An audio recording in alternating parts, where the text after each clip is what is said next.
हा हा हु नाम के दो देवता थे, उनमें अपने तप का अभिमान हो गया। हा हा कहता है कि मेरा तप ज्यादा है, हु कहता है मेरा ज्यादा है। अपने तप का, अपने अपने समर्थता का प्रमाण लेने के लिए कि किसका तप ज्यादा है, इस उद्देश्य से भगवान विष्णु के पास गए, ब्रह्मा जी के पास गए। ब्रह्मा जी से कहा कि आप हमारा फैसला कीजिए, मेरा तप ज्यादा है या इसका ज्यादा है। ब्रह्मा जी ने सोचा कि एक को तो कहना ही पड़ेगा इसका ठीक को नहीं। अर्जुन से कहने कह दिया कि भाई इसका तप ठीक पूरा, इसका कम है, इसका ज्यादा है, तो ये तो सर्प जैसे होते हैं सिद्ध पुरुष, ये तपस्वी, इनमें तपस्या से सिद्धियां आ जाती हैं। एक तो नाराज होएगा और नाराज होते मुझे श्राप देगा, मुझे और मारेंगे गिले। तो कहने लगे देखो महात्मा जी, ना तो मैंने कभी तप किया और ना तप के विषय में मुझे ज्ञान है, आप किसी और से फैसला करवा लो, अब विष्णु जी के पास जाओ।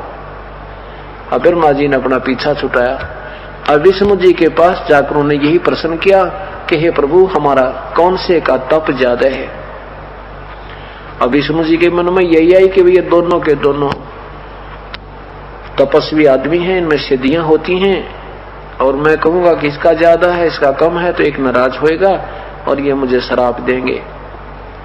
कहने लगे देखो महात्मा जी, मुझे इतना समय नहीं, वही बता सके जिसका जो इसका जानकार हो, आप शिव जी से बात कर लो। अब शिव जी के पास आए, काफी देर में शिव जी की समाधि खुली।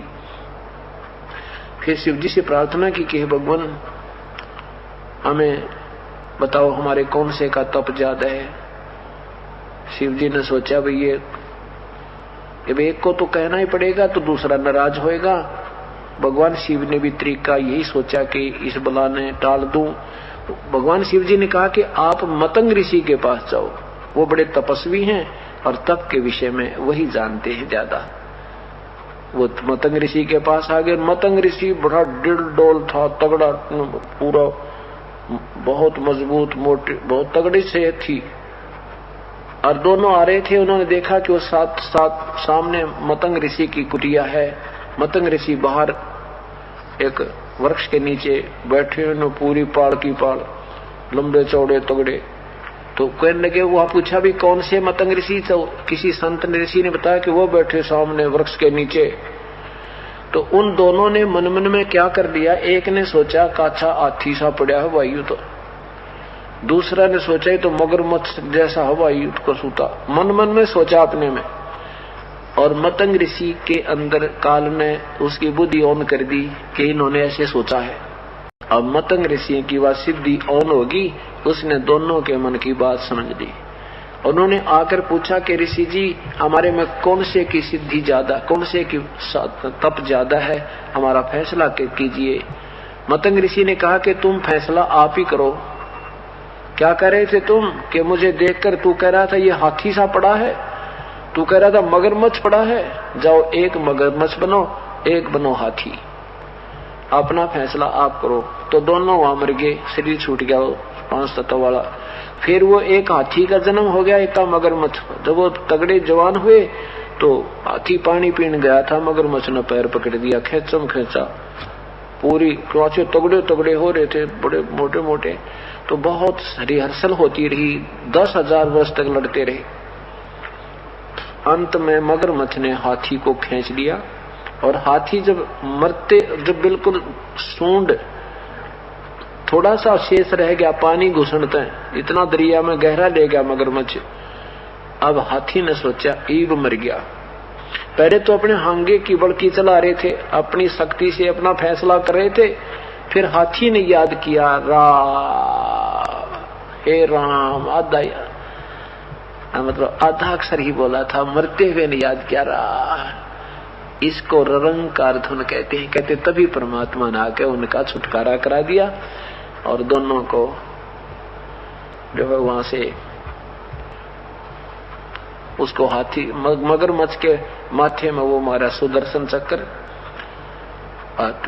मगरमच्छ ने वो पैर छोड़ दिया हाथी का, हाथी बाहर निकल गया।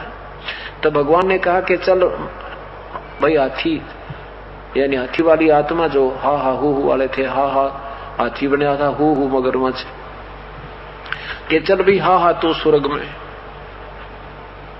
मगरमच्छ कहने लगे आए भगवान हु वाली आत्मा कि हे मालिक ये तो हमारी दोनों की बराबर की लड़ाई थी, ये तो 751 का मुकदमा था, ये किस लिए स्वर्ग जा रहा है और मुझे क्यों नहीं ले जाया जा रहा। विष्णु जी ने कहा कि भाई इसने मुझे याद किया है, कति हृदय है, कति रोते हुए याद किया मेरे को, इसलिए मैं इसको लेने आया हूं। तो मगरमच्छ ने कहा कि हे भगवान जैसे ये आपको याद कर रहा था ना मरता हुआ, तो मैं भी ऐसी करुणा से आपको याद कर रहा था। बेशक मैं मानवश नहीं छोड़ रहा था इसे, पर आपकी याद मुझे भी ऐसे आ रही थी।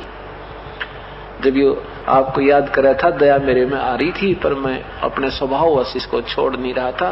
आप तो अंतर्यामी है। तो दोनों का ही वो छुटवा कर शरीर और विमान में बैठा कर और फिर वहां स्वर्ग तक ले गए। इनका तो बस स्वर्ग में जाना और आना यह बड़ी बात मान रखी न, इति से में गज और गरा की मुक्ति मान रखी है। ये कोई मुक्ता मकता नहीं। बाकी उदाहरणार्थ समझाया जाता है तो क्या कहा कि इसको निरंकार धुन कहते हैं। ऐसे याद कर मेरे को परमात्मा, जैसे किसी भी इष्ट की साधना करनी है तो ऐसे कीजिए, तब मदद करूंगा।